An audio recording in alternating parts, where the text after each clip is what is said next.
Almighty God, we thank you for the opportunity to come again and open up and study the messages that you have brought down to us. We praise you and thank you for the light that you have shined on our path. As we continue to review, I pray that your Holy Spirit would guide and direct us, that these truths, using the methodology correctly, will settle into our hearts and settle into our minds, and that we might grow in skill and understanding in our work of harvest. How we lead people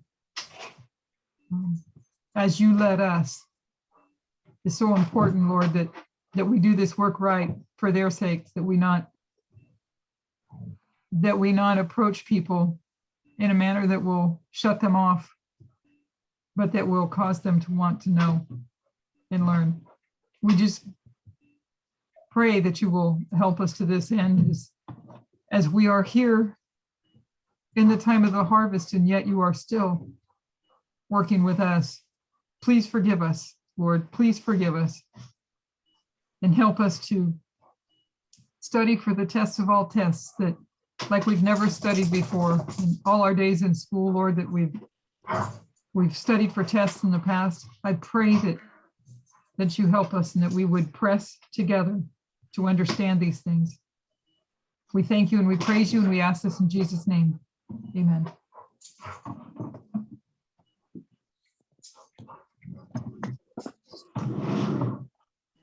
Okay.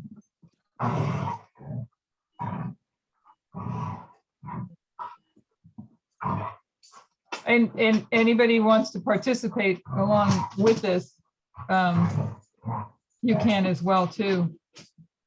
So maybe we kind of participate together. So this was December 2019. This is a few months before, obviously, May of the increase of knowledge.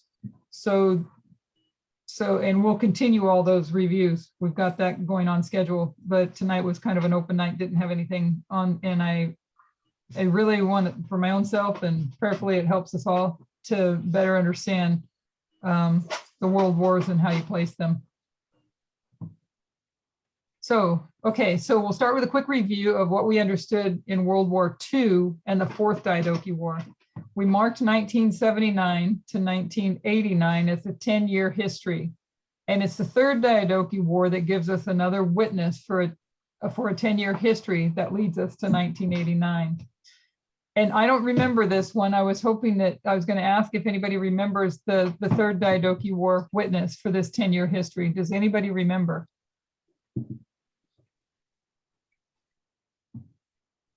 Well, the 79 to 89 was Russia in Afghanistan, wasn't it? Right. Right. But I don't know how that is. I don't know. I just remember that. I didn't go through this because I haven't been through these particular notes for a while, so I don't remember, but I think the Third Diadoki War is lined up later, so I think we'll see it. Okay, so if we're talking about the Third Diadoki War, we can mark Ukraine. So the Fourth Diadoki War, it's the invasion of Ukraine by Russia. World War II gives us a pact between the King of the North and the King of the South, right here. So 2014 is Ukraine. Russia goes into Ukraine, an invasion. And then you have the King of the North and the King of the South in a pact in 2014, which we understood that the Molotov-Ribbentrop Pact, and that came from back in the original School of the Prophets in Guadeloupe and showing those lines.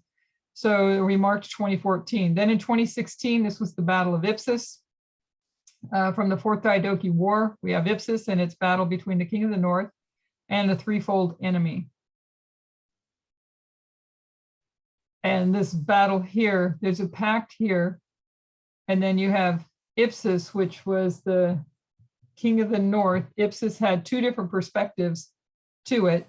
And I don't know if I can remember both off the top of my head, but you had Trump with Putin as his ally, but Trump was fighting against Clinton for the executive branch of government. And they're both wanting to win the three branches of government, if I understood that correctly, if I said that correctly. So they're fighting through for the election to win the election, and the battle is for the three branches of government. Okay, and in the Diadoki Wars, or the Battle of Ipsus, it was Antigonus with Demetrius.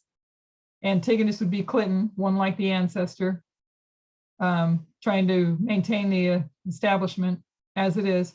And then Dmitri was his son, and Dmitri had an ally, and that was Pyrrhus.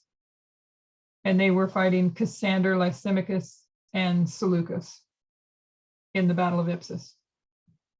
Okay, so 2016 is Fourth Diadoki War. We have Ipsus between the King of the North and the threefold enemy. We bring that to World War II, and we have King of the North, Hitler, and also take on the threefold enemy, and that was Britain, France, and Poland. So in World War II, it's Hitler versus the threefold enemy, Britain, France, and Poland, and he invades Poland. So you have a group of three versus the King of the North.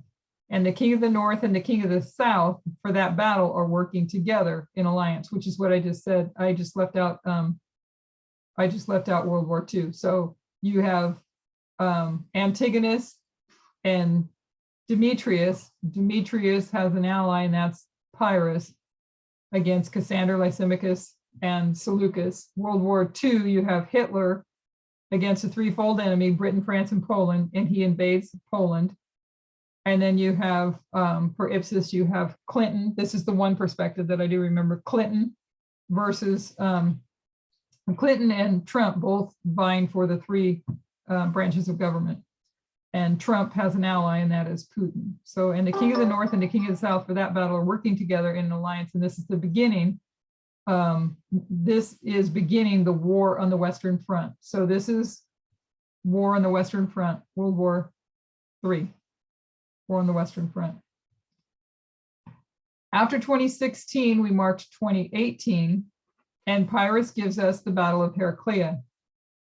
So we have Ipsus, and we saw those in his, these were in his, trying to remember how it's referred to, but the wars in Italy. Heraclea, Asculum, and Beneventum. So Pyrrhus gives us the Battle of Heraclea. So we have Ipsus 2016, Heraclea 2018. Heraclea is marked in October, November, and December of 2018. The Battle of Heraclea in the history of World War II, we have a fracturing of the alliance between the King of the North and the King of the South. And this was the period of time here, this October, November, December. This is when Donald Trump, prior to this, back in, I think it was July, was it July 2018 when they met in Helsinki? I think it was. And they were friends. And then in October, November, and December, October beginning there, where he's, Trump is putting into effect the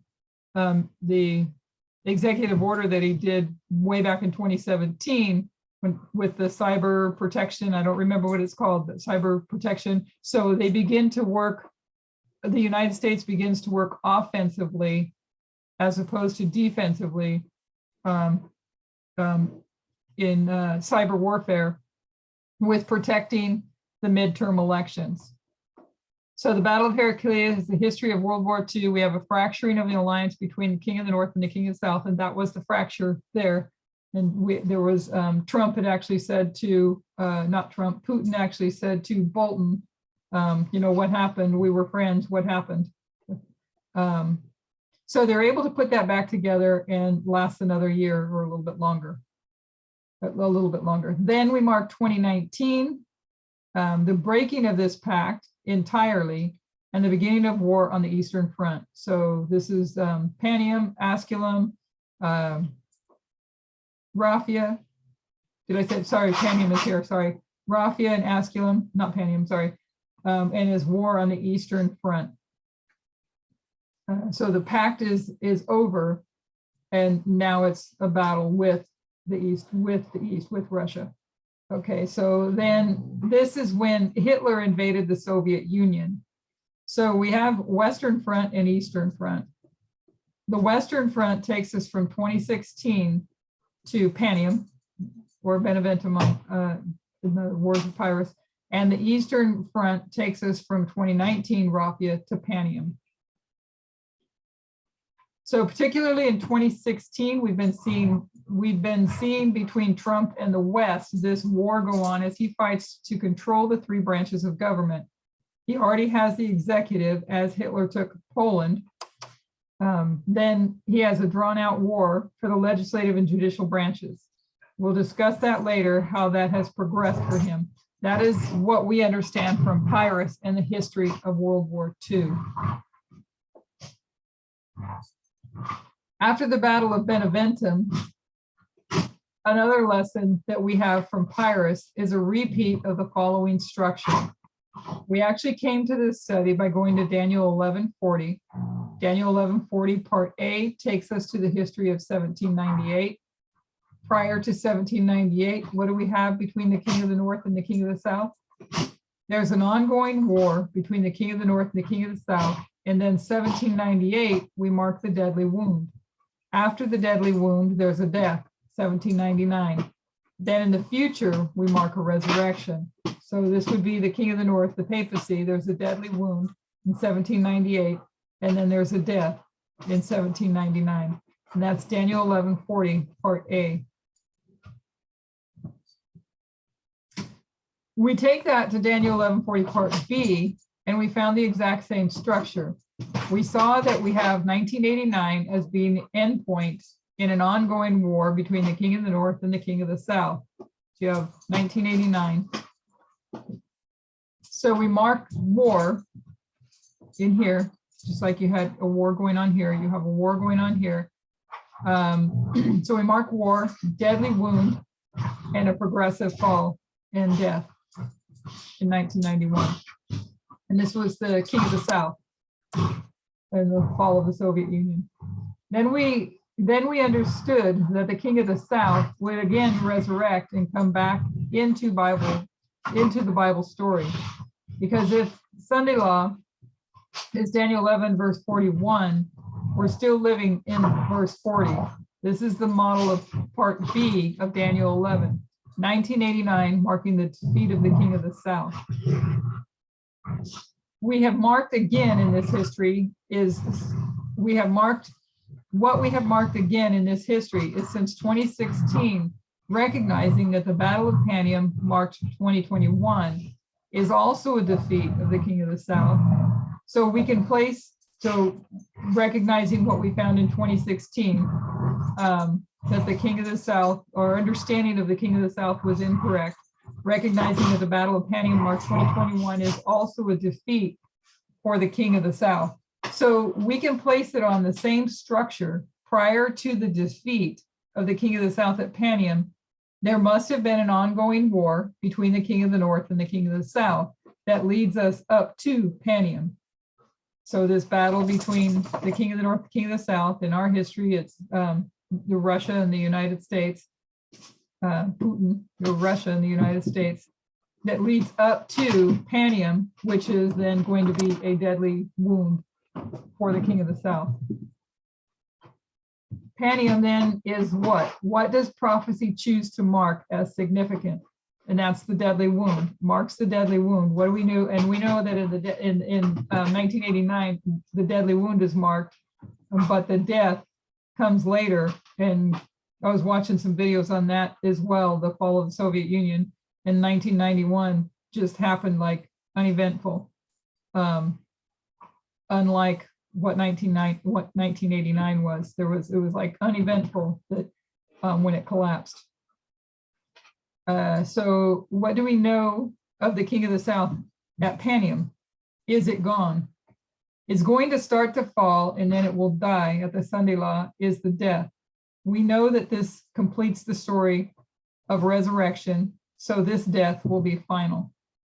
So this will, because we saw that there would be a resurrection here. Let's see, this one here where you had the papacy, the King of the North, there would be a deadly wounded death and then a resurrection. So you take that and apply that to Daniel 11:40 Part B, and you, with the king of the south, you have a war, ongoing war between the king of the north and the king of the south, leading to a deadly wound and then a death. So the resurrection here tells us there'd be a resurrection here. And so that puts us back at, I don't know that we don't have the date marked on here. I've heard different dates, it seems like saying, so I'm not unclear. I thought it was 2001, and then later it's, I think somebody else has said it's I've heard a couple of different dates, so I don't know which one is correct. If anybody remembers which one Elder Test places is correct, the resurrection of the king of the south.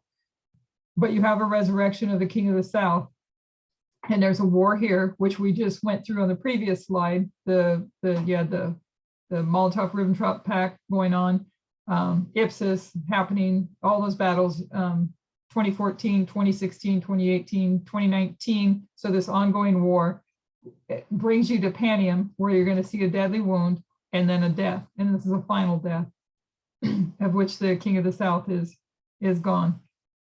And that completes the story. Does anybody remember the resurrection of the king of the south? The date that she marks?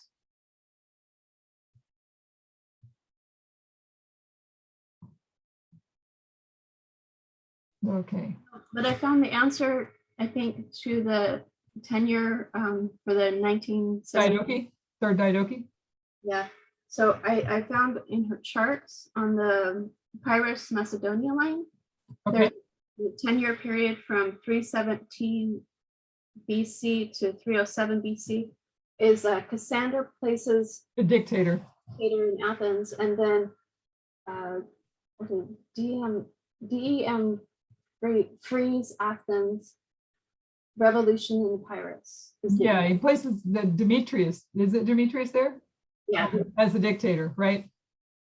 Yeah. That's in the third Diadoki War? Well, it's not in, it doesn't say a Diadoki War. It just says, just shows it as that 10-year period. It might be a Diadoki War, but it's before the Battle of Ipsus, which is in 301. Yeah. Yeah, let's see where this goes, because I don't remember if it's in here, because that might have been the one that because it was the third Diadoki was the second witness, so I don't remember which was which. So maybe it's in here and we'll see. Thank you for that. Thank you. It was a good reminder though, because it was Demetrius. Cassander places Demetrius there as a dictator. And then 307, you said? 307 BC. He's 317 to 307. yeah. And okay. So when we take the history of Pyrrhus, and just for my sake anyways, maybe others, I don't know. Luke brought up a question that it's been kind of lingering in my mind when he brought up the king of the north and the king of the south in Acts 27, bringing in the king of the north and the king of the south and equality. It's something that I kind of, it's like a step that's there, but I hadn't, it's like we progressed past that and I forget that step. But Acts 27 is what then led to 273 that took her back to Numbers and the Levites. And then, what was I going to say? Trying to remember how she links to go back to Daniel.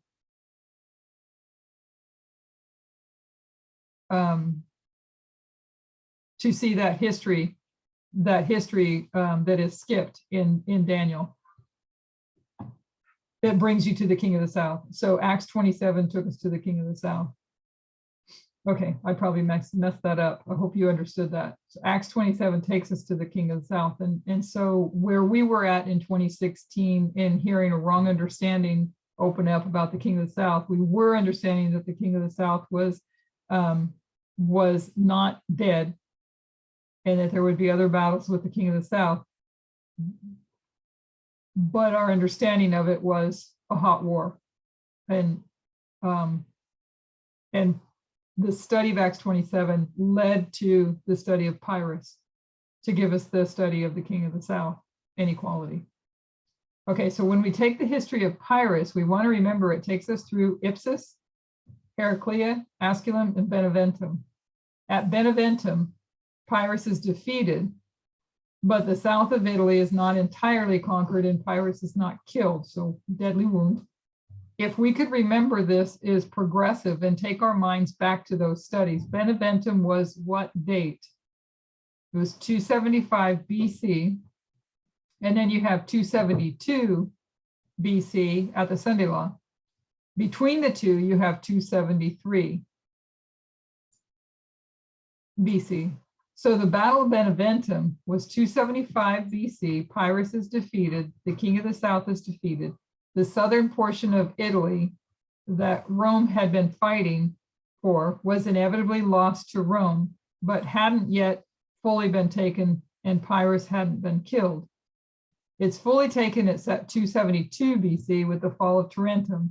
And it's also in 272 that we know Pyrrhus died in the streets of Argos.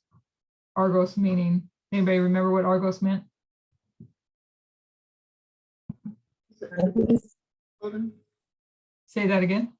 Is it harvest or white plains? or- Harvest, yeah. The white, yeah. So we just wanted to remember this history and that it fits into the same structure that we have observed as 1798 and 1989. This can teach us quite a few things. It gives us license to overlay 1989 with the Battle of Panium. So taking 1989 and overlay it with the Battle of Panium. And that can teach us a number of things because we have the United States rising up as a unilateral world superpower. So at Panium, you have the rise of the United States as a unilateral world superpower. So you saw the deadly wound. You had the two superpowers. You have the deadly wound of one superpower and the rise of the United States as a unilateral superpower. Then at Panium, that was 1989. Then at Panium, you see the same thing, the rise of the unilateral superpower. So at Panium, we have the rise of the United States as a unilateral superpower as the king of the South falls from Panium to the Sunday Law. This is telling us also the story of the rise of the king of the North as a world dictatorship. He's no longer restrained by the king of the South. So what we're witnessing today in this history is the fall of the king of the South, just like the lines taught us, the rise of the United States as a world dictatorship unrestrained by Russia. If we were to think about the Cold War, the United States was restrained through that history by another superpower that had nuclear weapons. It could serve as some type of bulwark against the power of the United States as Russia is today. As Russia falls in the history of Panium, that restraint is removed. And this is one of the main reasons that the United States is able to rise as this world superpower. So this is a review of Pyrrhus and the history of World War II. So the fall of Russia as a superpower and the rise of the United States as a unilateral, a world dictatorship. We identify the Eastern Front from 2019, and we call this an information war because we are in an information age. What are they fighting for? What made the Soviet Union a superpower? It's a superpower and it's alive in 1989 and it's dead in 1991. What then is the life that it has? It has something in 1989 that it loses in 1991 that marks the death. What was the only thing that it had that it lost in this history? Lost the spheres of influence. So in the history from World War II through 1989, World War II, back in here, through to 1989, it had all of this territory of Eastern Europe. It had Eastern Europe, all of these sub-states, these spheres of influence that we most often refer to, that we refer to them as. from 1945 to 1989, in 1989, it has these spheres of influence. 1989, that crack in the Berlin Wall, what does it start to lose? It's losing its grip on those countries. And as it loses its grip on those countries, prophecy symbolizes that as dying. So 1989, Eastern satellite states start to slip out of the hand of the Soviet Union. As they slip out, the King of the South, as the King of the South, as this restraint to the King of the North, starts to die. Then December 1991, the Soviet Union is dissolved, and all that's left is weak, helpless Russia. And that is symbolized as death. It's lost its spheres of influence. It's lost Eastern Europe. They chose democracy, which I think is really interesting when you look at what, for me anyways, because I'm not a war buff, okay? But to watch Ukraine be such a role here in the middle of it all. I think this is Ukraine, right? This one says right here, number 6 is Ukraine. To be in the middle of all this tug of war between the two superpowers, while what it wants is to remain with the West and to be a democracy. And that's what happened with all these other states. They all wanted states, countries. They wanted to, they were choosing the West and choosing democracy. And so Russia lost all these others. And that was its death at 1991. What do we expect the King of the North and the King of the South to be fighting over today? Spheres of influence. This is what makes the King of the South powerful. Once we've gone through World War I and World War II and go into application, we'll discuss that in more detail, but it must be spheres of influence that the King of the North and the King of the South were fighting over. You may have heard of the Cuban Missile Crisis. We see America so upset about immigration, particularly immigration from South America. The United States, particularly Trump's base, is really fighting against this influx of immigrants from South America. Particularly, one of the countries that they do not like to see immigrants from is Guatemala. So in this history of the Cold War, you have all of these other little countries. Come here, hey, stop. You have all of these other little countries. It's not just Eastern Europe. There's other countries, and you probably all know the history of Cuba, but there's other countries across the world that are turning socialist, that are either allying with the United States or with the Soviet Union, whether it's in the Middle East or in South America. It's not just all Eastern Europe, it's worldwide. Come on, let's go. Out. Come on, let's go. Out. Sorry. So during the Cold War, it was Eastern Europe, but now it's worldwide. So in the history of the Cold War, what began in 1953, Guatemala had a president who was elected by the people. We'll give a brief history. In Guatemala, the people elected a president. He's a pretty good guy. And they have this issue in Guatemala. Guatemala, it has all of this land, and the United States sent companies in, and they had banana plantations. So the United States corporations controlled or owned a lot of the land in Guatemala, This president is elected and he's socialist, which scares the United States. They're in the history of the Red Scares. Once this socialistic government takes hold of Guatemala, the United States begins to fear that the Soviet Union is going to have influence here and socialism will spread in South America. So the CIA orchestrates a plot or a coup to wipe out the government and elect someone who is not socialistic. When they do that, they take down the government, the coup is successful, and they see elected a dictatorship over Guatemala. If you want to know why Guatemala, one of the main reasons, is so messed up today and why it has so many problems, it's because the United States sent the CIA in Andover through their elected government. When we see Donald Trump's arguments about immigrants, this is why there's immigrants. Much of this unrest has come out of this conflict between the king of the north and the king of the south. We've discussed that all through this year, how these two global superpowers have influenced these wars, whether it's Yemen or Syria or Venezuela, to the detriment of the people.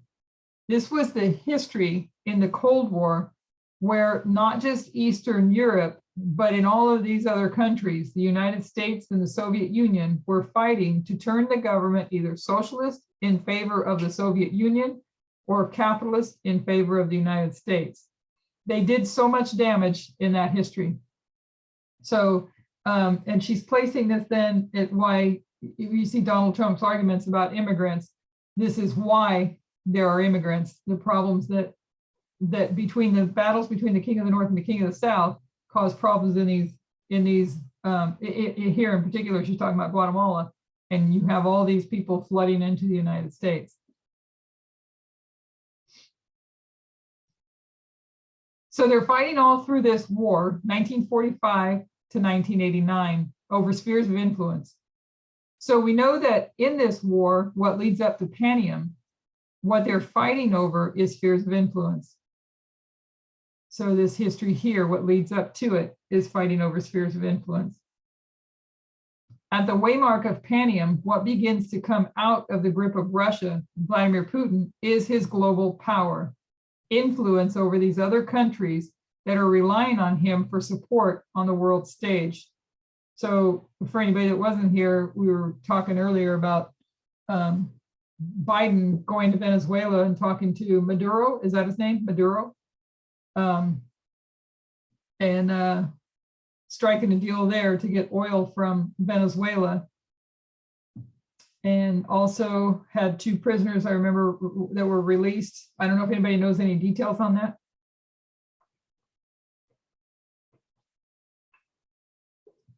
But anyways, to not get the oil from Russia, then Biden has gone to Venezuela, which is one of Putin's spheres of influence. We want to fill in the gaps in this history, because if what we're saying is that this war is about spheres of influence and whether the king of the north and the king of the south control a country like Guatemala, the problem that we've identified with this story since very early on, from the first time it was presented, is that 2019 marks the beginning of the war between the king of the north and the king of the south, the war on the Eastern Front. Their pact is completely over, and they are now battling on the Eastern Front. You guys gotta be quiet if you're gonna stand here.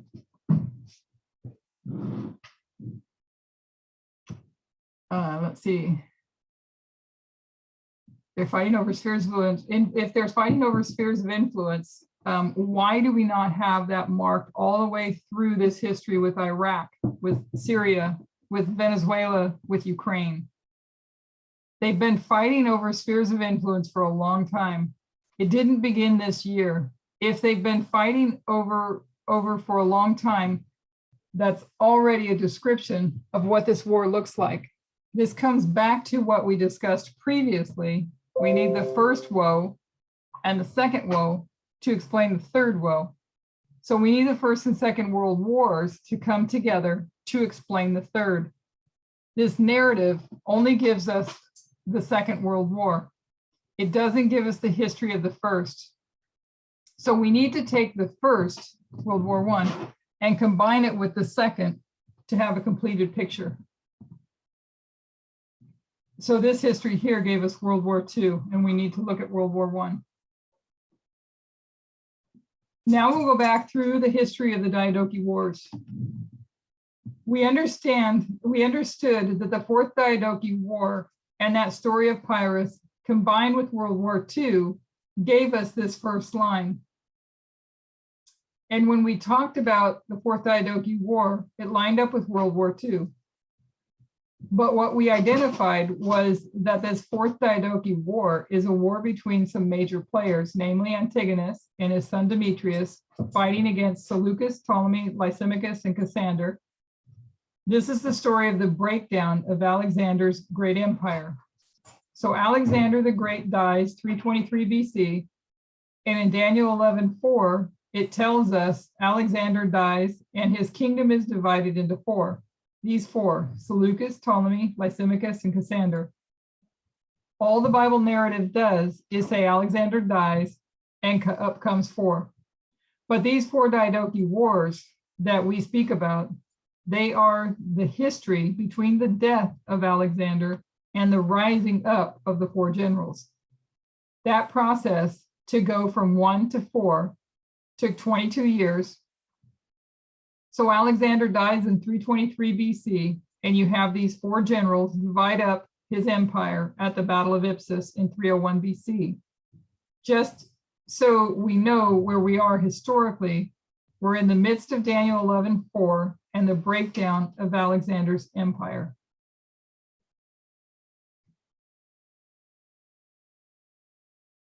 So the Fourth Diadoki War gives us World War, this line, World War II. And the Third Diadoki War is going to give us World War I. So we recognize, this is the Diadoki Wars, the 22 years going from one horn, death of Alexander, one horn, to these four wars, the four Diadoki Wars. And the Fourth Diadoki War is what lines up with World War II up here. We also recognized, what we also recognized was that this Fourth Diadoki War is between Antigonus and his son and our four famous generals, Antigonus and Demetrius and the four famous generals. The Third Diadoki War is between the exact same players. So the third was between Antigonus and his son, Demetrius, and the four generals. The fourth was between Antigonus and his son and our four generals. And all that happened is there's an armistice in the middle and a break from fighting. So that's not on this one. I think it was the previous slide. But showing that the only thing, it was like World War I and World War II. The only thing was there was an armistice in the middle that broke up the two. So the temporary peace before the same issues arose again, and Antigonus restarted that war. We know that World War II is just a continuation of World War I. Did everybody follow that? There's just one thing that I don't understand. Okay. The Diadoki Wars are not the same as the Ipsus, Heraclea, Asculum, and Beneventum, right? Correct, but I'd have to have that line out here to see it, because I think there's an overlap if I remember correctly, but I might be wrong. Well, 301 is the Battle of Ipsus, and that's the first of the Ipsus, Heraclea, Asculum, and Beneventum. And that's, so go back to that next slide. This is the Fourth Diadoki War right here, right? Let's see, go back to this one, you said? This one? Yeah. Yeah, see, yeah, that's the Fourth Diadoki War. Okay, which is the first of the battles, Battle of Ipsus. So that's where the overlap is. So the Fourth Diadoki War is the Battle of Ipsus, which is the first battle of Ipsus, and then you got Heraclea, Asculum, and Beneventum. That's what always messes me up, because the Diadoki Wars are not the same as saying Ipsus, Heraclea, Asculum, and Beneventum. Right. Ipsus then takes you into those. And the Third Diadoki War is the same players. As the fourth. Yeah. The four generals, Antigonus and Demetrius, and against the four generals. Right. And this is the Fourth Diadoki War that leads up to the Battle of Ipsus and the death of Antigonus. Right. Where Clinton lost the election. Go ahead, sorry. World War I and World War II. World War II is just a continuation of World War I. It just had a break. Right. And that was what I pulled back here for.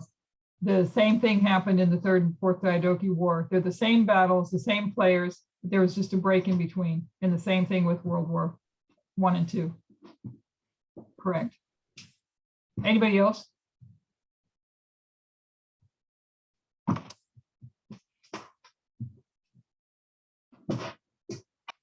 Okay.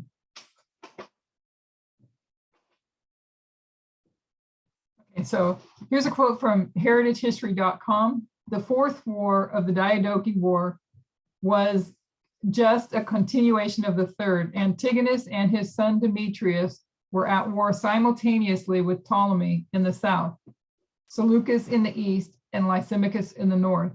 The third and fourth war was one war with an armistice in the middle. That was from heritagehistory.com. World War I and World War II was one war with an armistice in the middle. Germany against the Allied forces, Germany against the Allied forces. Antigonus against who were known as the Allies. So not only does World War II come with a war behind it that just begin that process, so does the Fourth Diadoki War.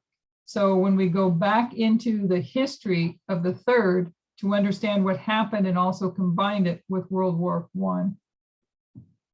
Did everybody follow that? Reiterating and with a quote backing it up, that the third and fourth Diadoki wars are like one war, which is an armistice in the middle. World War I and World War II are one war, same players with an armistice in the middle. Germany against the Allied forces, Germany against the Allied forces, and you have Antigonus against the Allies and Antigonus against the Allies.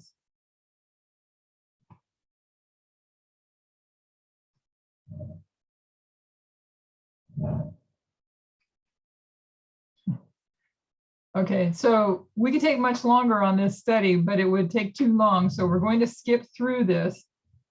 And it has been presented before. Many of us are familiar with it, but we want to pick up some points. Some context will be necessary for those who are new. If we go back into the history of the third Diadoki War, we see Antigonus has had a long drawn out war with his arch nemesis.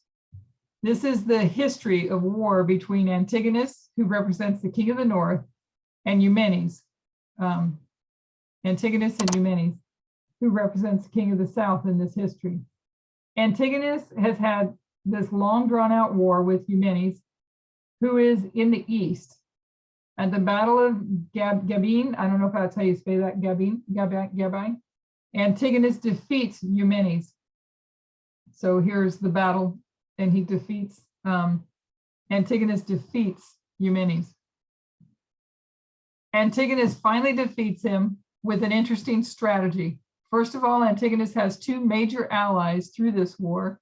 In the first and second Diadoki Wars, there's dozens of generals. By the end of the second, most of those generals have died or been killed in battle or just subjected. So now there's just these five, Antigonus and these allies. Demetrius is a son of Antigonus, working for his father at this stage. There's these five left prior to this, and there's also Eumenes, and he's extremely powerful, Eumenes. He has what is known as the Silver Shields. These were the most highly trained forces, the equivalent of the Navy SEALs in the United States. They were like Alexander's Marines or Navy SEALs. They were men who are in their 60s and 70s who had fought for Alexander the Great through all of his campaigns. They were just machines of war. They were so strong and so powerful, and they were known as the Silver Shields. They fought for Eumenes. So Eumenes had control of all of the East. He has control of the elite forces of Alexander the Great's remnants of his army. And in the time previously, he's come on the wrong side of all of these generals. So Antigonus is tasked with wiping him out, with destroying him, and he's too powerful.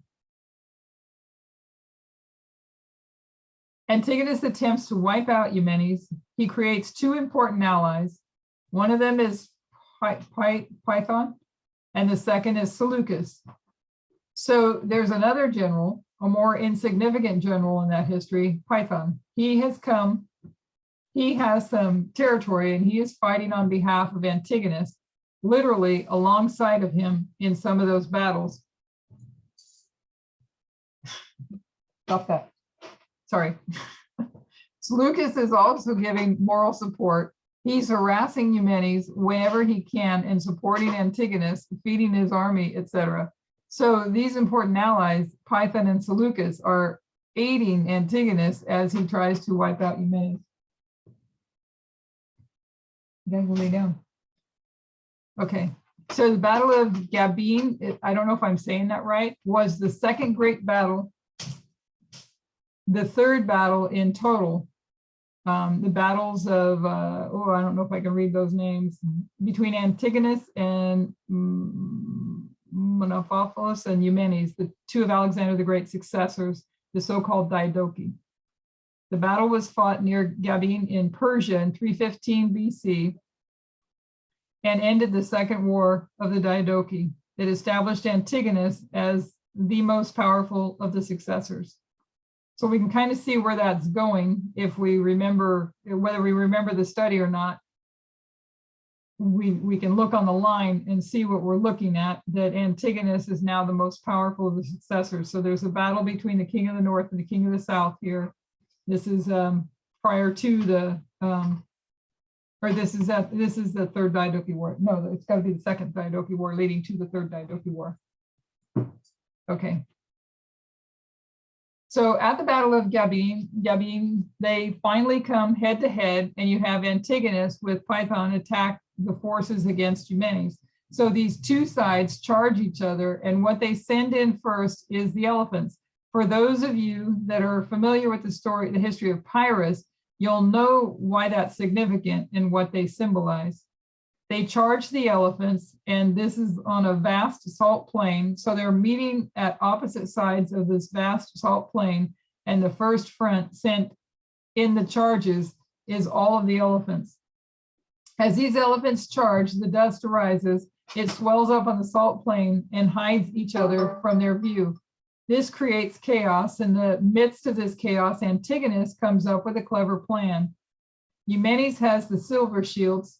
These men are what we would consider elderly, but in those days still in great fighting shape. And very close by them and not well protected is all their baggage.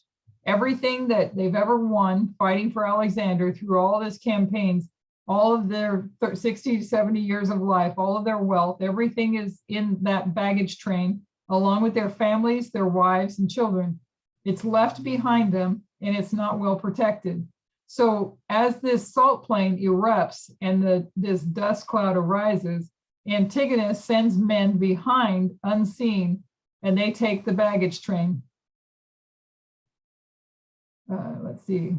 This battle between Antigonus and Eumenes, neither side wins. It's kind of a stalemate. There's no clear winner announced. What Antigonus has done is, through the charging of the elephants and the confusion, he has taken the families and the wealth of the silver shields.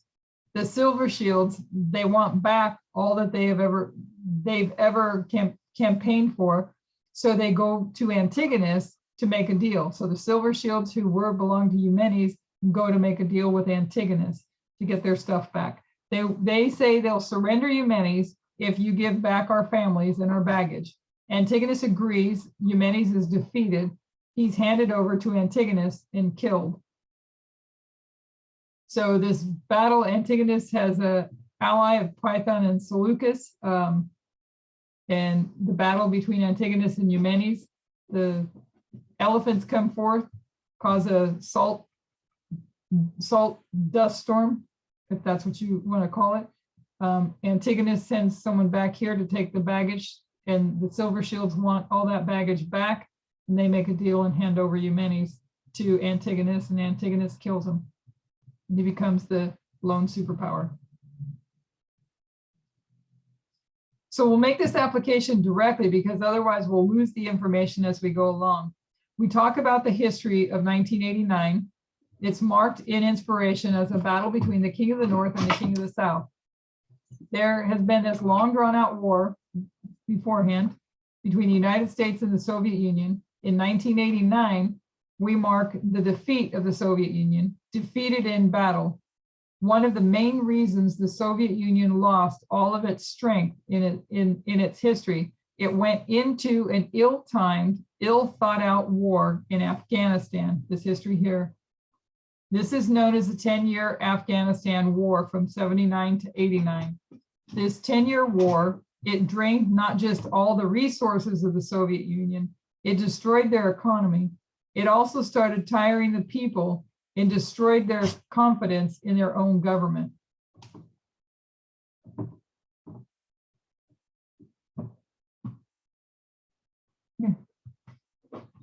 And you also had in that history, because I'm working on that study of Protestantism divided, you also have in that history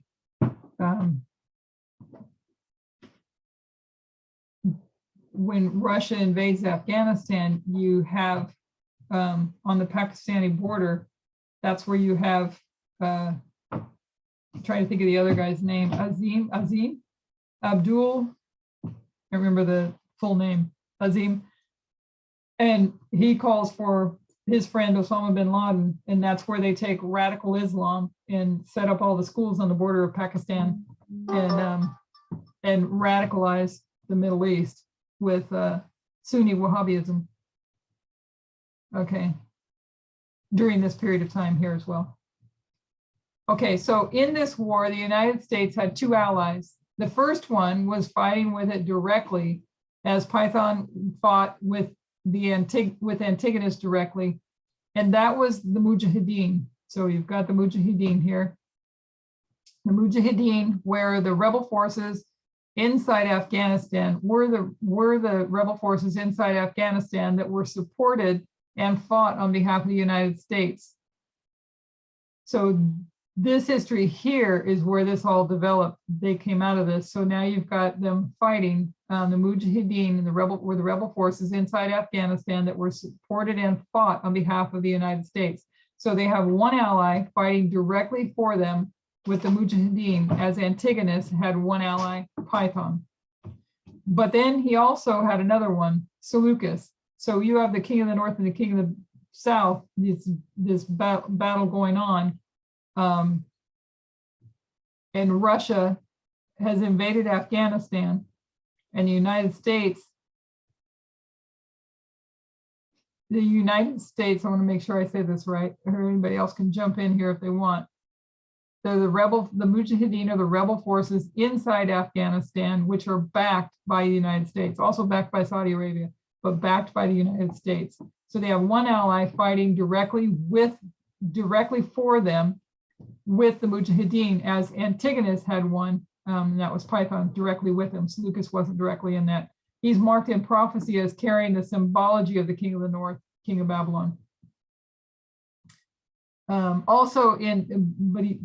then he also had another one that was Seleucus. Okay, so also in this history, the United States went into another alliance with John Paul II in the papacy. We all know that the Time magazine cover of 1989, the Holy Alliance that brought down the Soviet Union, John Paul II and Ronald Reagan. So the United States has two important allies, the Mujahideen and the papacy. So Antigonus has two allies, Python and Seleucus, if I'm saying that word right. And the United States has the Mujahideen and the papacy. Antigonus has two important allies, Python and Seleucus. But what did this defeat look like in 1989? First of all, what are they losing? Spheres of influence. In 1989, what did that look like? We have the fall of the Berlin Wall, and who attacked the Berlin Wall? Who started to take it down? What we need to see is that the Soviet Union was dismantled, ultimately destroyed from the inside. So at the fall of the Berlin Wall, it's not the United States or the West that comes to that wall and starts chipping away at it. It's actually the East. It's actually the people of the Soviet Union that start to dismantle their own infrastructure, their own government. So through these years of revolution, 89, 90, and 91, the Soviet Union fell from the inside. And you look at that when it comes to his battle with Eumenes, where the silver shields handed over Antigonus. The main reason they fell from the inside is because of this covert war where the United States sent propaganda through Voice of America radio, through their information channels to the Soviet Union, dropping pamphlets, feeding this information, even things like Western food, Western television, sending all this into the Soviet Union, creating a discontent with the government. And at the same time, you have John Paul II doing the same thing, visiting Poland, starting to go into Eastern Europe and criticize the governments. So it was not a well-kept secret, this subtle subterfuge that ultimately brought down the Soviet Union from 1989 to 1991 from the inside. You don't see the United States in 1989 tearing down that wall. The people of the Soviet Union did that work themselves.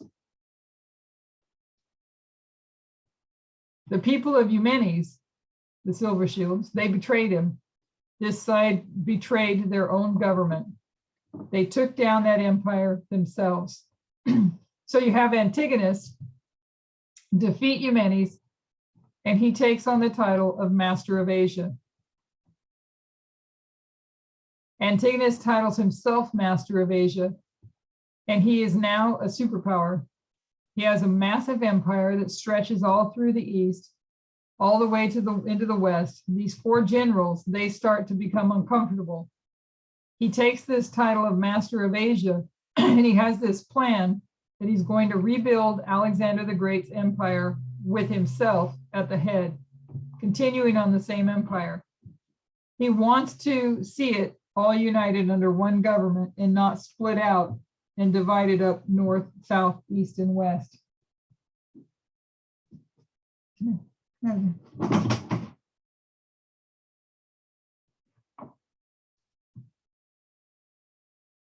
As part of this plan, he starts to take down everyone he sees as a threat. So in this history, he has two allies, Python and Seleucus. He quickly starts disregarding Seleucus, but then he sees Python also start to become stronger. Python is a two-bit general in comparison, but he starts to consolidate his territory, and Antigonus starts killing everyone that he sees as a threat. And that soon becomes Python himself. So even though Python was his ally and fought in his behalf, Antigonus had him killed, and he starts to become a dictator. So he calls himself the Master of Asia. He kills Python because he feels that he's threatened by Python, as Python is consolidating his territory, and he kills him, and now he's a dictator. As he's becoming a dictator, he is visiting these different smaller territories like Python's, and he's coming as a friend, and then he's just killing them off. Then he comes to Babylon, and what do you think Seleucus thinks? He thinks I'm next. So he gets on a horse and just flees Babylon. He knows that his ally is really there to kill him. So Seleucus flees, and he comes to Ptolemy down into Egypt, and he's given up Babylon. He starts to work for Ptolemy, and he starts warning these other generals about Antigonus's behavior. They all start to become concerned about his power. So at this point in time, Seleucus no longer has territory, and we're not going to include him as part of these three. Now he's just a general fighting in the army of Ptolemy's. So these three remaining, not yet kings, but they're essentially kings, these three men, Ptolemy, Lysimachus, and Seleucus, they send an ultimatum to Antigonus that says, stop acting like a dictator. Stop consolidating all of this territory. And what they start saying is, we want you to start dividing your wealth and your territory between us. So all the territory that he's gained from defeating Eumenes and the other generals, the others, Ptolemy, Lysimachus, and Cassandra, say, we want a part of that. We want you to not act as the dictator, but we want you to act more like a globalist. Everything is going to be shared amongst us. This is an ultimatum from the three allies to Antigonus to stop acting as a dictator and start sharing his power.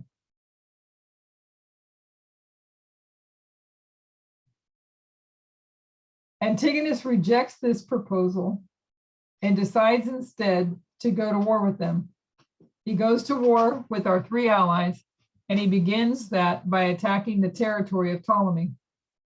War begins between Antigonus and our three allies. What they're fighting for is spheres of influence. So he doesn't just attack all of them. First, he attacks his greatest enemy, who he's had years of problems with, who he has finally gone to war with, is Ptolemy. So he doesn't attack Egypt itself. He attacks the spheres of influence of Ptolemy. So you've got Antigonus as a dictator. He kills Python.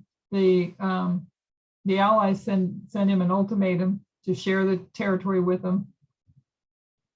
And then you have Antigonus then versus the three allies fighting over spheres of influence.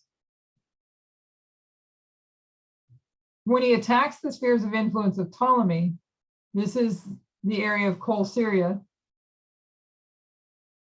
Through Coal Syria down through where we would identify Israel, the Gaza Strip, and all that territory. He starts to take it all the way down to near Egypt. We see Egypt. Antigonus has come down and he's attacked the spheres of influence of Ptolemy. Ptolemy didn't have direct control, but he had the recognized authority over these territories. Antigonus, by this stage, is so powerful. He's as powerful as the other three generals combined.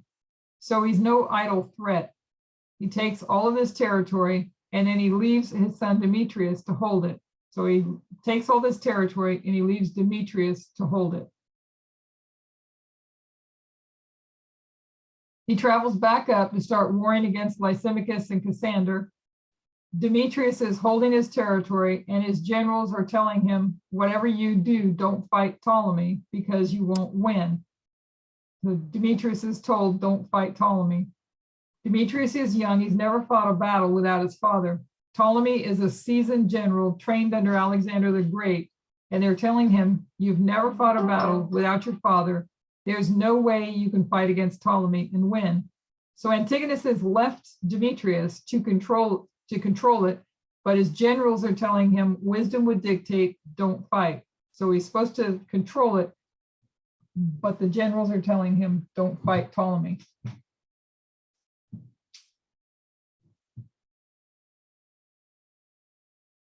Ptolemy sees the opportunity and he marches out and attacks Demetrius, and they meet at Gaza, right here. Demetrius, against the advice of his generals, fights Ptolemy, and it's known as the Battle of Gaza. At this battle, Ptolemy just annihilates him. He wipes out his forces, and Demetrius flees back up north. Demetrius flees north, and Ptolemy marches up, and he takes all the territory that he lost. He marches up and takes all that territory all the way up to Coal Syria. Antigonus sees this and rushes to the aid of his son, and he comes back, and they start pushing Ptolemy back down towards Egypt. United again with his father and all the other troops, they succeed in coming down and retaking all of the territory right up to the borders of Egypt. At the Battle of Gaza, Demetrius is defeated. He's fought against the advice of his generals and he flees north. His father comes back, and through the history after the Battle of Gaza, up until they make an armistice here, Antigonus comes down and he retakes all the way until the borders of Egypt. Are you guys following? Okay, I've kind of not paused a lot. Are you following the history? Yeah. Does somebody else want to read for a little bit? I can if you want. Okay. We left off here, Battle of Gaza. I'll let you do the board work. I'll read. How about that? Okay. Do you want me to go ahead and read, or are you going to explain that? No, go ahead and read. He's tempted to take Egypt itself, but there's been something significant happen in this history that we need to store in our brains because it becomes quite relevant. After the Battle of Gaza, what does that open up the possibility for? The Battle of Gaza, you have Ptolemy and Seleucus fighting together. That battle, Ptolemy is fighting with Seleucus as one of his generals. When Ptolemy wins the Battle of Gaza, Seleucus sees an opportunity. He takes a small force and he goes back and he retakes Babylon. So this is the rise of Seleucus. He's going to begin to rise there, and we want to mark that he has fully risen right in this history, but he runs back and he takes back Babylon. Yeah, so we saw back in here that he fled after here when he sees that Antigonus rising and is killing off all of his, even his allies, anybody that was a threat. And Seleucus sees that and he flees Babylon. So now we see him beginning to, he goes back to Babylon to retake Babylon. Antigonus gets wind of this, and right when he gets to the borders of Egypt, he hears that Seleucus has retaken Babylon from him, and there's one other threat coming from the east. Because of these two concerns, one being Seleucus and one being the Nabateans, the threat from the east, Antigonus decides not to take Egypt from Ptolemy, not to invade. So he only goes to the borders of Egypt, and then he decides to make peace, and it's known as the Peace of the Dynas, a peace treaty between Cassander, Lysimachus, Ptolemy, and Antigonus. These two sides make a peace treaty because this war has been going on for a little while, and because their strength is so evenly matched, it's not easily going to be concluded. They're too evenly matched. The Nabateans are a threat from the east, and they're known to be direct descendants of Ishmael. So when we talk about Ishmael, who does that lead us to study of? Islam. So you have the children of the east, the descendants of Ishmael or Islam, as a threat at this point in time, together with Seleucus, and that prevents Antigonus from taking all of Egypt. Going to the border, he goes into this peace of the dynasty with the three, Ptolemy, Seleucus, and Cassander, but he does not go into a peace treaty with Seleucus because he wants Babylon back.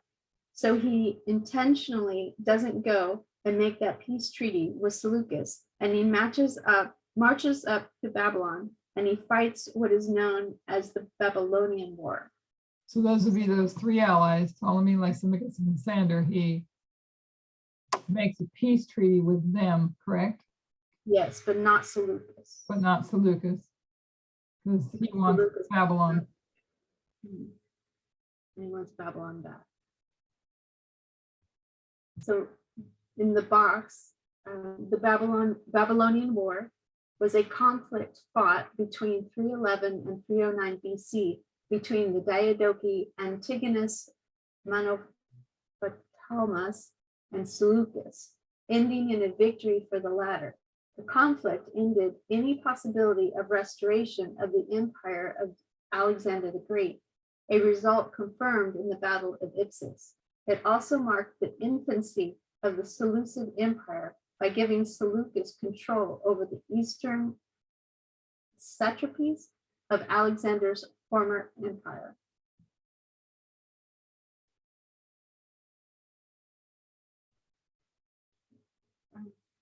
This is a war just between Antigonus and Seleucus. By the end of this war, Seleucus has won, and even though he's had Babylon after the Battle of Gaza, he lost it again in the history of the Babylonian War and retook it and lost it and retook it and lost it. He finally retakes it here. He had Babylon before the Battle of the Bean, but he was a nobody, a two-pit general. It's at this point where he firmly takes Babylon from Antigonus that we mark the beginning of the Seleucid dynasty. And from here, he travels east, and he just starts to rise more and more as a superpower. He travels to the east and finally comes back to end the Fourth Diadoki War at the Battle of Ipsus. But this is the history of the rising of Seleucus. He's established in that history.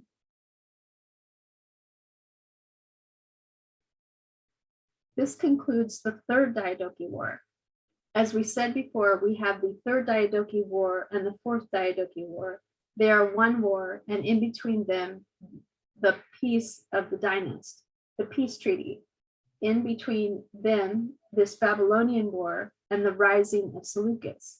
So we've explained the Fourth Diadoki War, the ultimate demise of Antigonus, which leaves us with our 4 famous generals. It finally occurs in the history of the Fourth Diadoki War.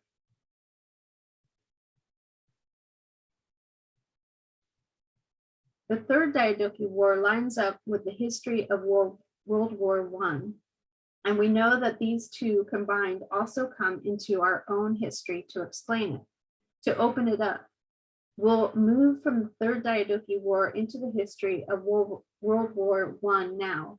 We'll give a little bit of background. The beginning of World War I is a complicated and difficult history. It's not as easy as it's not an easy one to pin down the exact cause. There's multiple causes that led to the First World War. But I think everyone acknowledges that the ultimate cause factor was the tension between Austria-Hungary and Serbia. That was, in fact, where the war began. So there's been this long conflict that's existed between Austria-Hungary and Serbia. And there was particularly one event that led to this war, and it's known as the Bosnian Crisis of 1908, where the situation between Austria-Hungary and Serbia escalated to a situation quite irreparable. And so I'm seeing on the chart that the Bosnian Crisis of 1908 is lining up with the Battle of Gabin. That's intentional, right? Or she has them lined up, right? Yeah, yeah. So we're going to step back and just give a picture of what's happening in its history. You have Germany in the west and Russia in the east. Who is Germany? The king of the north. Who is Russia? The king of the south. We want to make the point that when it comes to this history of World War I, Germany and Austria-Hungary only worked together.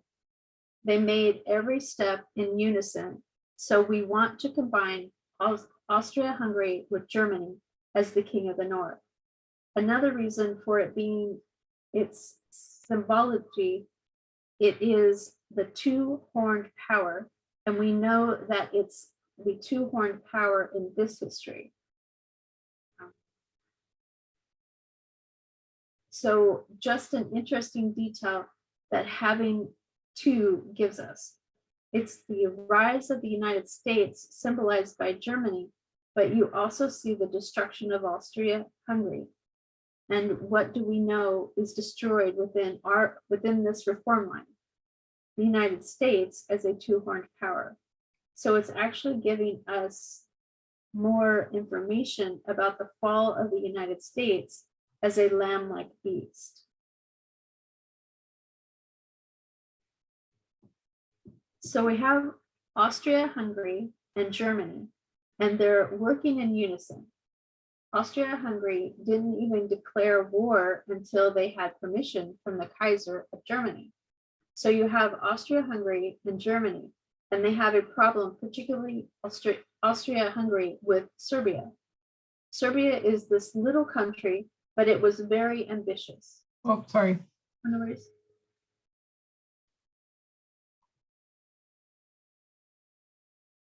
And there was all these other territories around it that it wanted to control and really unite all the Slavs into one territory. So it wanted to take all of these Slavic states and unite them. And one of them was Bosnia. Austria-Hungary is supported by Germany. They are working in step, but Serbia is supported by Russia. Russia supports Serbia.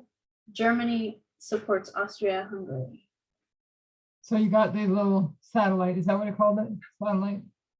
Yeah. Other territories, I don't remember if she called satellite, other territories. And Serbia wants to unite them all, right? And one of them is Bosnia. Austria-Hungary is supported by Germany, and they're working in step, but Serbia is supported by Russia. Okay.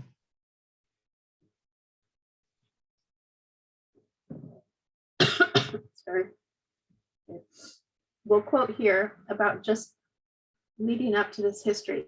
Quote, relations between Serbia and Austria-Hungary had been gradually deteriorating, particularly from 1903. However, Russia's ability to support Serbia began to be reduced.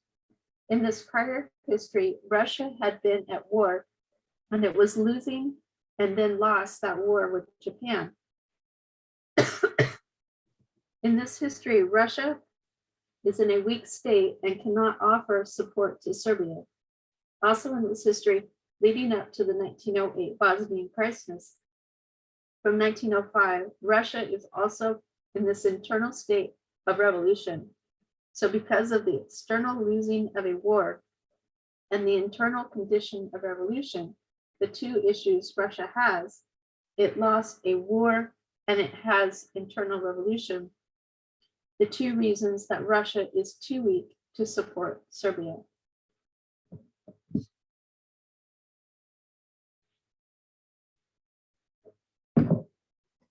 In the Bosnian Crisis, Austria-Hungary stepped in and they annexed Bosnia.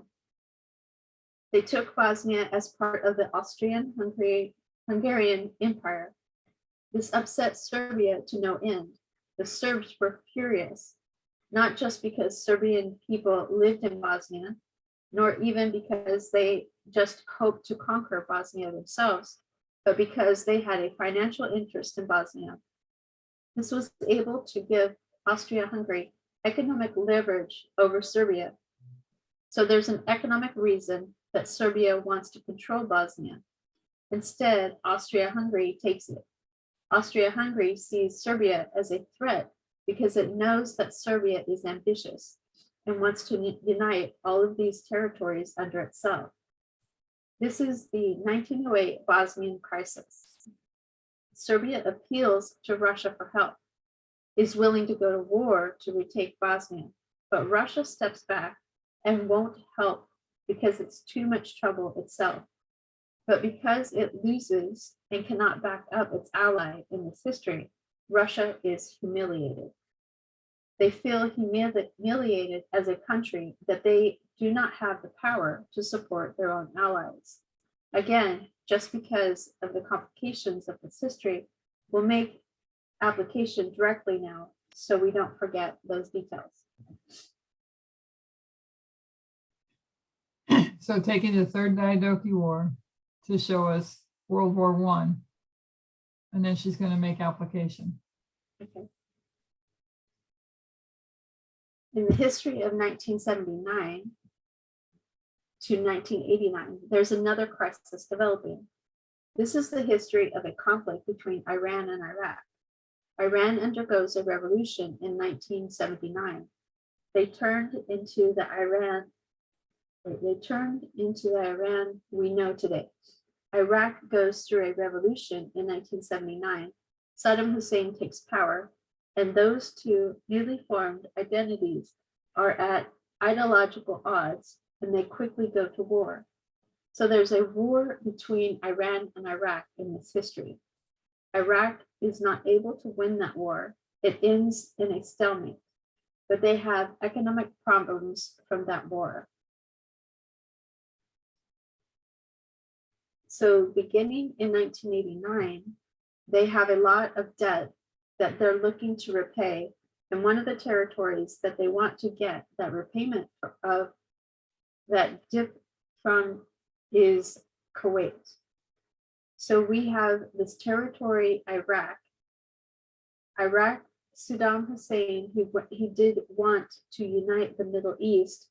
He was ambitious, but because he could not defeat Iran, he's left in a difficult economic position, and he starts to have tension with Kuwait. There's some evidence that Kuwait was stealing oil from Iraq.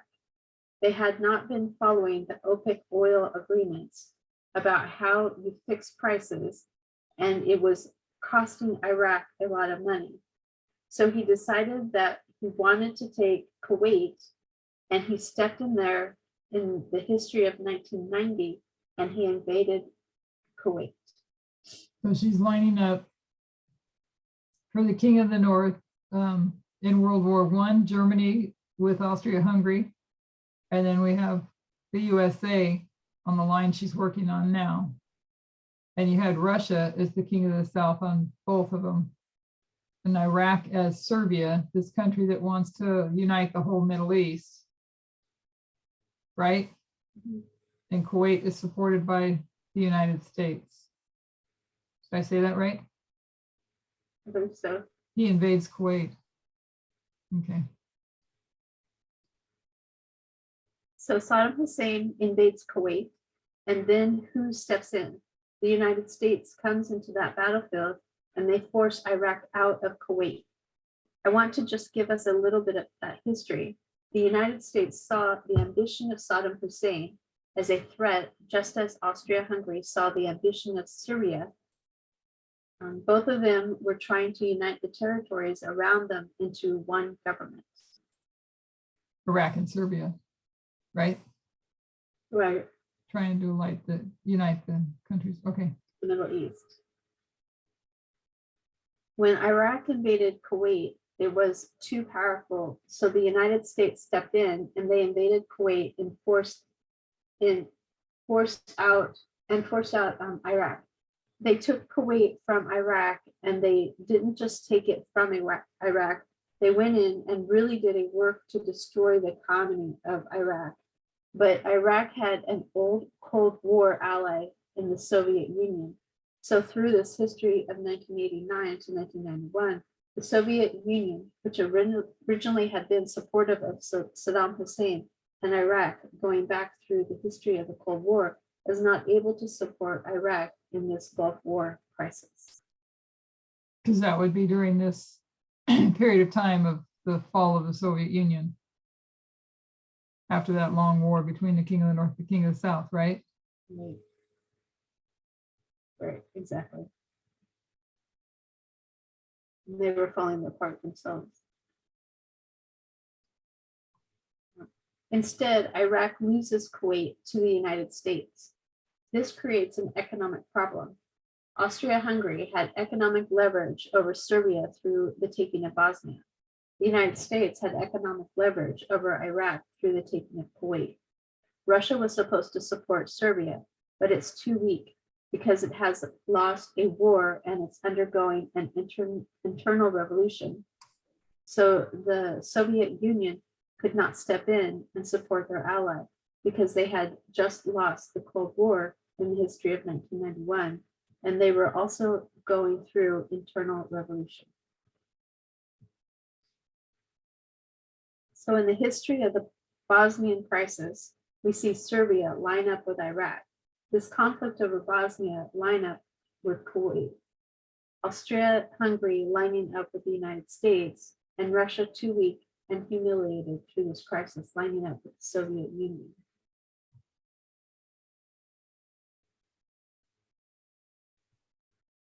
There was in this history through this conflict, not in Serbia, but within this territory. It's actually out in Bosnia and Herzegovina.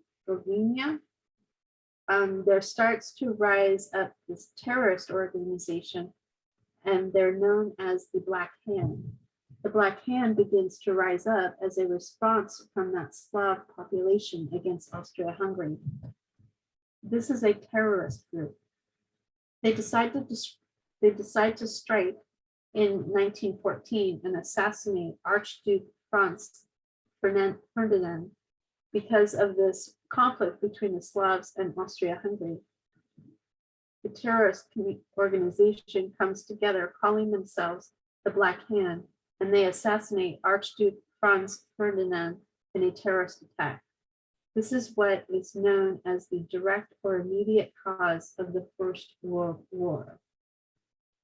And so on the side, the Black Hand, unification or death, Serbia, properly known as the Black Hand, was a secret military society formed in 1901 by officers in the Army of the Kingdom of Serbia, best known for being allegedly involved in assassination of Archduke Franz Ferdinand in Sarajevo, and the earlier conspiracy to assassinate the Serbian royal couple in 1903 under the aegis of Captain Dragutin Dimitrijevic, aka Apis. That's an interesting name. Yeah. It was formed with the aim of uniting all of the territories with a South Slavic majority not ruled by either Serbia or Montenegro. Its inspiration was primarily the unification of Italy in 1859 to 1870, but also that of Germany in 1871.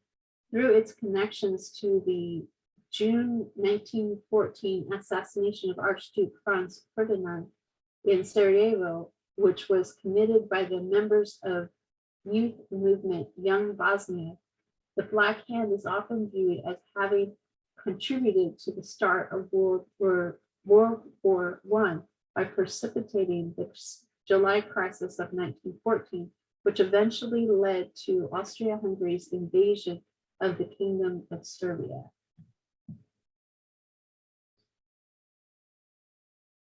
Austria-Hungary then sends an ultimatum to Serbia.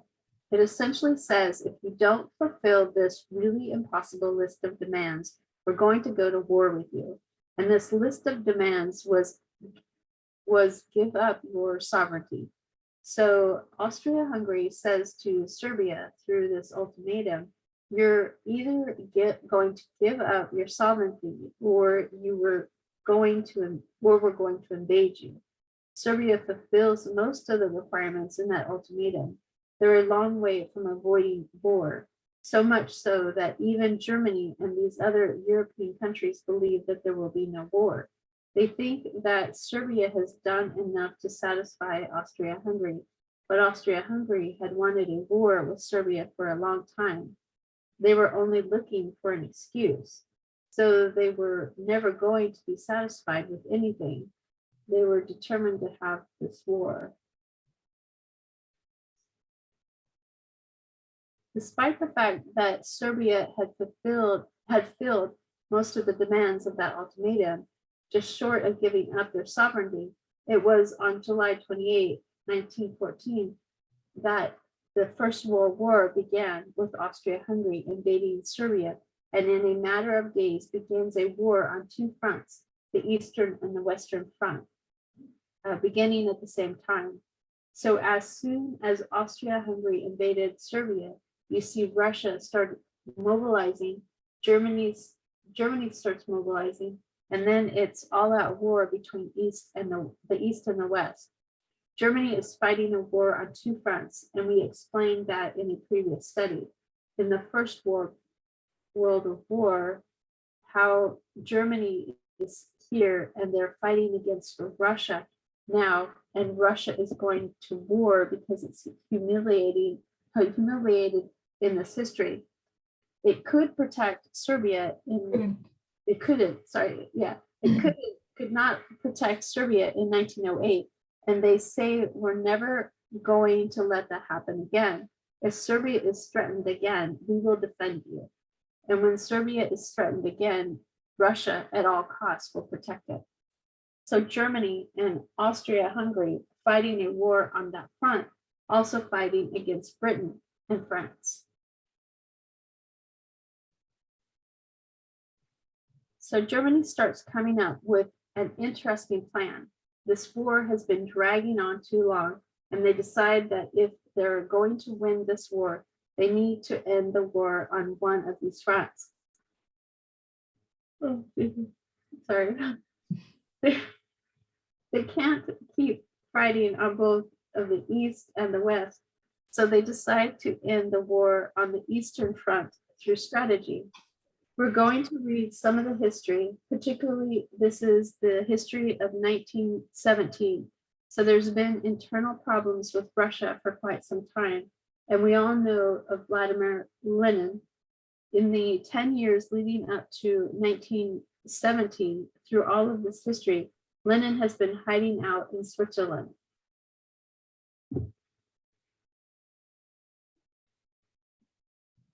And that's not the Lenin, right? It's the other Lenin, right? It's just a controversial figure. Okay, so Lenin is a controversial figure inside Russia. He's not safe there, so he's hiding out inside Switzerland. Everyone knows that he wants to overthrow the Russian government. So what Germany does is they take him from exile in Switzerland and they put him on a sealed train and they send him through Germany, through all the Eastern Front and into Russia. So Germany knowingly planned the Russian Revolution, taking Lenin from Switzerland in a sealed boxcar and sending him by train through to Russia, hoping that he would fulfill what everyone knew he desired in overthrowing the Russian government. And in this history, what is Lenin saying? If I take power, I'll end the war between Russia and Germany.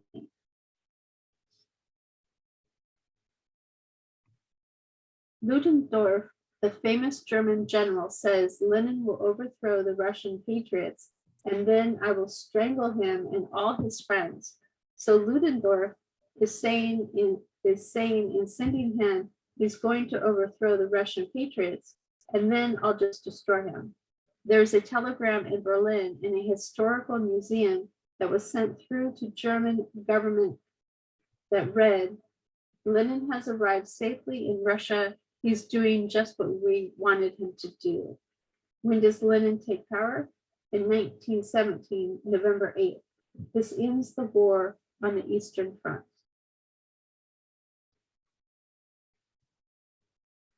So is this Lenin the Lenin? Yeah. Okay. But I guess I thought there were two different characters. Are you thinking of Stalin? No, I'm thinking Lenin. Okay. But I didn't realize that this was the Lenin. Yeah, and Stalin follows him, or that's later. Okay. So when Lenin takes power on November 8th of 1917, he shortly after fulfills his promise, and on the March 3rd of 1918 ends that war. This is known as the Treaty of Brest, the ending of the war between Germany and Russia. Germany's plan in that history was successful, but when Lenin signed this treaty, how was the treatment of Russia is within this treaty? Am I saying it wrong? Germany's plan in that history. Is isn't supposed to be there. How was the treating of Russia within this treaty? Oh, okay. How was the treatment of Russia within this treaty? Okay. We want to read what Lenin said about that treaty, to go to make peace with Germany because Russia had been losing the war on the Eastern Front leading up to this treaty. Germany had all the leverage where they came to this agreement. So Stalin was way later, but I was trying to picture in my mind the line where she takes you back through Lenin and then to Stalin, and when she lines it up with Pyrrhus, I had it all confused in my mind. So Stalin is later. But does anybody else comment? That's the only Lenin that I know of. Was there another Lenin, as she's asking?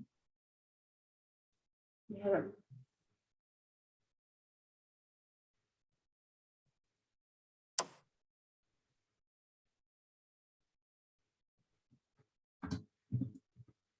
Okay, so Hang on one second.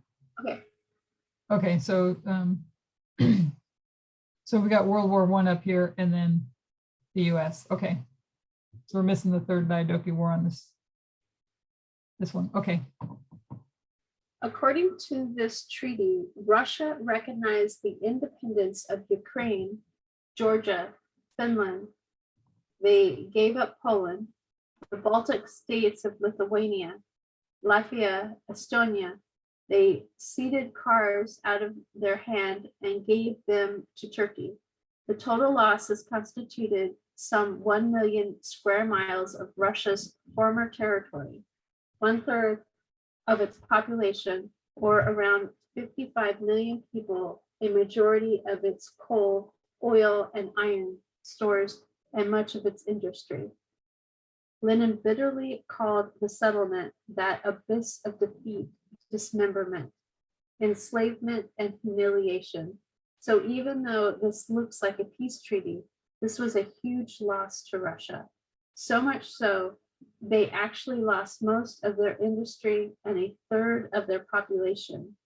After this, extending back and through this history, Germany starts to face a problem. They're losing the war on the Western Front. Even though they have peace on the East, that isn't enough for them to win on the West. It's been too long a war and they're too drained as a country. They can no longer continue. So on November 11th, 1918, known as Armistice Day, Germany finally lays down their weapons and stops the war on the Western Front. Okay, so the Bosnian Crisis, 1908.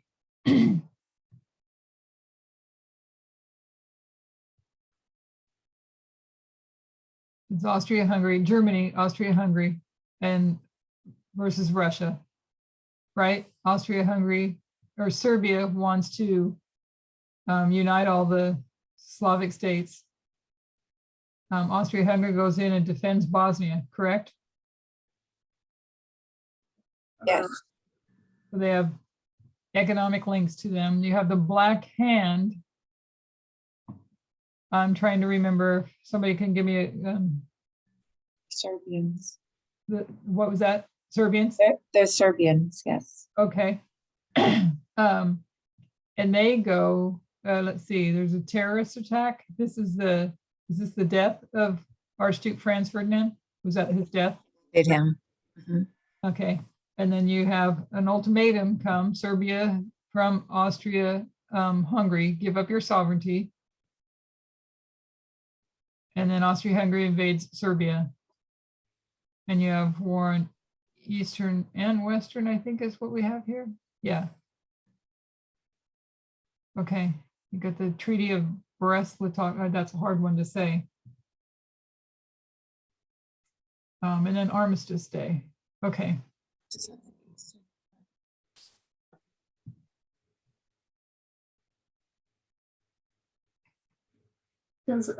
Does Germany know it has lost World War I? They actually don't know. Germany in that history had this idealistic idea that it was just a stalemate, that they had lost, but the West had lost just as much. Neither side could continue. So both sides were laying down their weapons and they're going to go to the table and discuss it. So they don't actually realize how much they've lost that war. They don't realize that until 1919 and the Treaty of Versailles. And the West comes to those meetings in Versailles with such a list of demands against Germany. They point Germany back to the Treaty of Brest, and they say to Germany, you realize how harsh your treatment was of Russia in this peace treaty. Well, we're going to make it just as hard as you for you in punishment. So this Treaty of Versailles, because Germany had taken so much from Russia, the Treaty of Brest is used as an excuse, and the West at the Treaty of Versailles takes so much from Germany, and the bitterness over the Treaty of Versailles, how harshly Germany was dealt with, the quantity of reparations they had to repay, the fleets they had to destroy, the weapons they had to give up, all that punishment of the Treaty of Versailles is what gave rise ultimately to the dissatisfaction that led to Hitler in World War II, which is why World War I led to World War II, just as the Third Diadoki War led to the Fourth Diadoki War. At the fall of Germany, they don't realize they have lost on Armistice Day. They don't realize that until that they are forced to sign the Treaty of Versailles in 1919. We come to a line. Do you want to, Yeah. just thinking, it's close to time to close, and now she's going to start making application. I was kind of thinking that's a nice spot to break. Okay. What do you guys think? So that we do the application on our line all at once. Okay. I think that's what she's doing. I think it's a good idea to break here too. Who wants to do a review? Take the lines we see there and walk us through a review.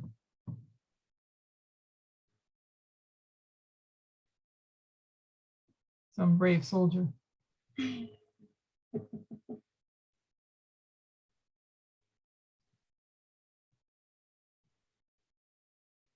Anybody?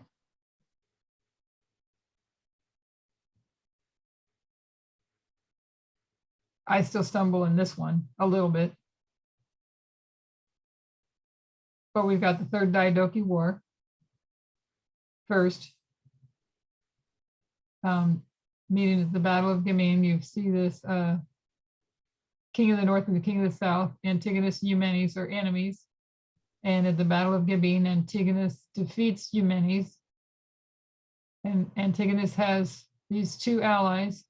And I think if I remember right, Python fights directly with him. Seleucus is not fighting with him in this battle. But we have Eumenes has the silver shields, which are like the equivalent of the Navy SEALs in the United States.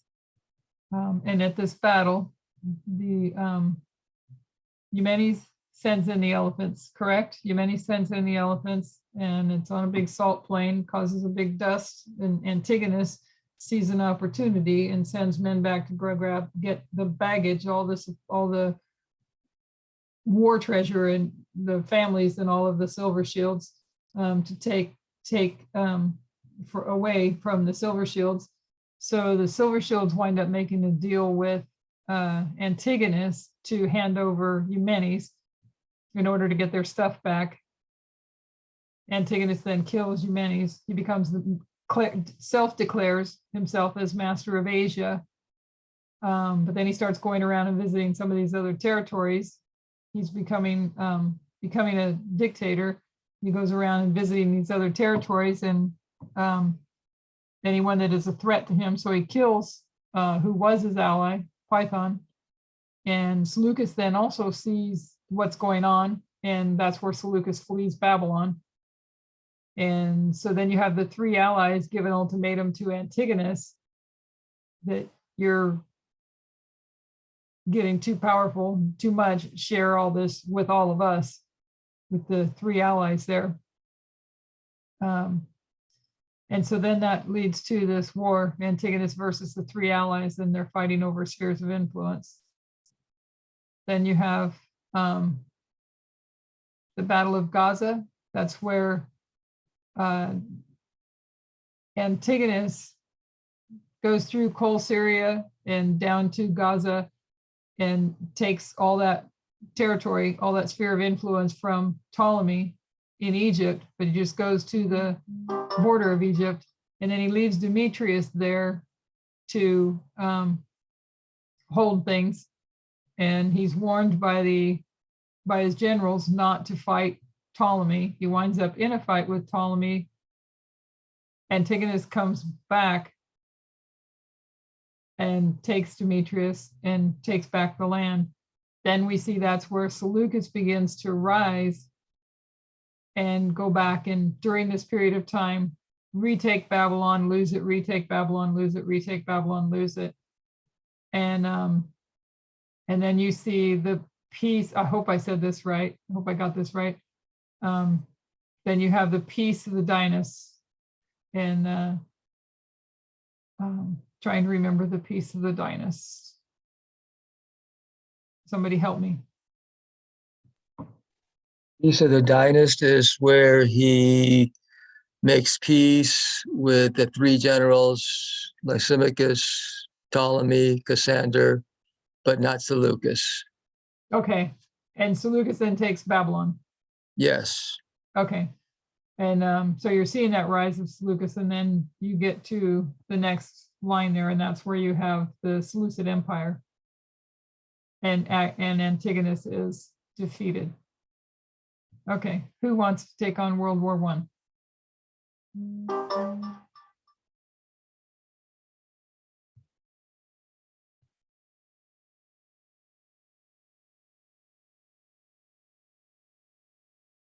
Oh, you guys. Anybody?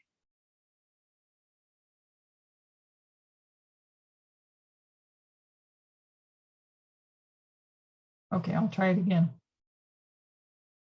I know I tried it and I didn't do so well with it a minute ago. So the Bosnian Crisis of 1908 is the beginning of World War I. There's a couple other things that were marked as what led up to this. But you have Germany, supported by Austria-Hungary, and then you have Russia. And in between, you have Serbia and different Slav states, and Bosnia is one of them. Serbia wants to unite all those Slav states together and become more powerful. I think, does somebody remember, help me remember, they invade Bosnia, but Austria-Hungary, I know, goes in and helps Bosnia, correct? I thought they wanted to, but Austria-Hungary did it first. Okay. Yeah, that's what I remember. Okay, Serbia wanted Bosnia, but Austria-Hungary beat them to it. you took it, okay. Okay, and so then you have the Black Hand, which was Serbs, right? Serbia. And they go in and there's a terrorist attack and they kill Archduke Franz Ferdinand. And go ahead. Right, they kill the Archduke who was from Austria. Okay. Okay, and that's the Serbians that do that, right? Yes. Okay, and then you have the ultimatum. Serbia, do I have this backwards? Serbia from Austria-Hungary? Isn't it Austria-Hungary that is calling Serbia to give up their sovereignty? Is that correct, or do I have that the wrong way around? Yeah, no, Austria-Hungary is giving an ultimatum to Serbia, Yeah. to Serbia to give up their sovereignty. Okay, give up their sovereignty. Okay. And then Austria-Hungary invades Serbia.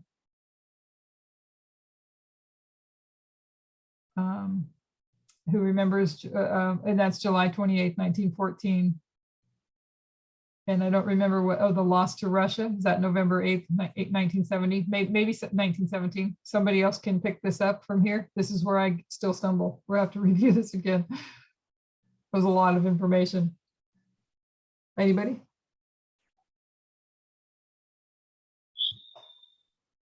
I can't give enough of the details. Okay, well, we'll call it there for now. And then when we open this one up again, which will be what, next Wednesday? I think, Christine? I think so. I'll look at the report. Okay, next Wednesday, we'll pick up here and start with the application done on our line.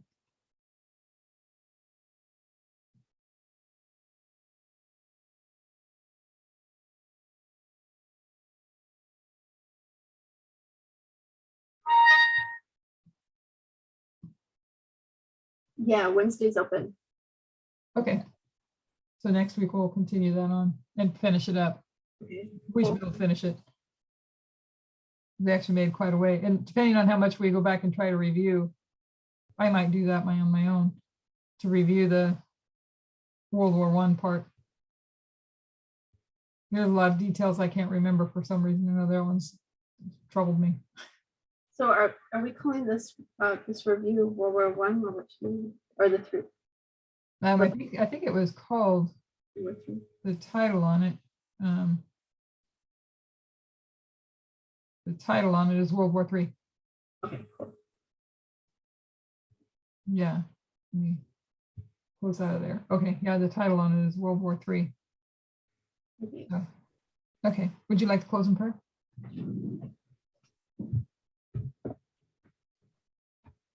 Dear Holy God, I know personally for me, it's a lot of detail to remember. And so I'm trusting in you to help us all to put into memory all the details that we would need to share with others. Help us to understand the patterns, the history, so that we can understand what's going on right now and what's coming up. We pray, Lord, that you'll help us to be faithful to the very end, and that you'll help us to use our time wisely and study, that we can understand this message correctly. And we pray that you will help us to love equality, love all that we're learning, and hate sin. Thank you, Lord, for all your watch care. And we pray all this in the name of our Lord and Savior, Jesus. Amen. Amen.